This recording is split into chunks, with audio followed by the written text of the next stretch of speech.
Hi అండి, welcome to ఏవి Reddy channel. టీడీపీకి బిగ్ షాక్. సుగవాసి బాలసుబ్రహ్మణ్యం టీడీపీకి రాజీనామా. రాయచోటి పట్టణంలో 4 దశాబ్దాలుగా పార్టీలో ఉన్న పాలకొండరాయుడు 4 సార్లు ఎమ్మెల్యేగా, ఒకసారి ఎంపీగా గెలుపొందారు. ఏడాది క్రితం పాలకొండరాయుడు కుమారుడు బాలసుబ్రహ్మణ్యం రాజంపేట శాసనసభకు పోటీ చేసి ఓటమి పాలయ్యారు.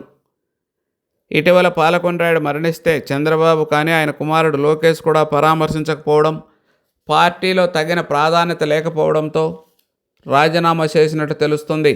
ఈ సందర్భంగా సుగవాసి బాలసుబ్రహ్మణ్యం మాట్లాడుతూ, గత 6 నెలలుగా ప్రజలతో, కార్యకర్తలతో,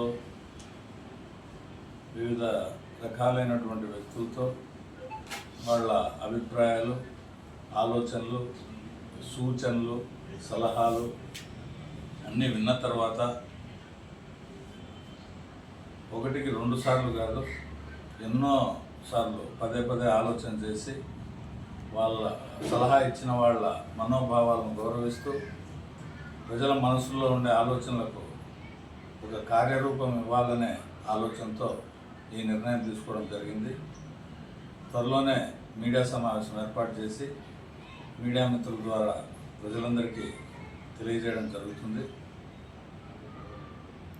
ఆ మీడియా సమావేశంలో మనం అందరం కలుద్దాం.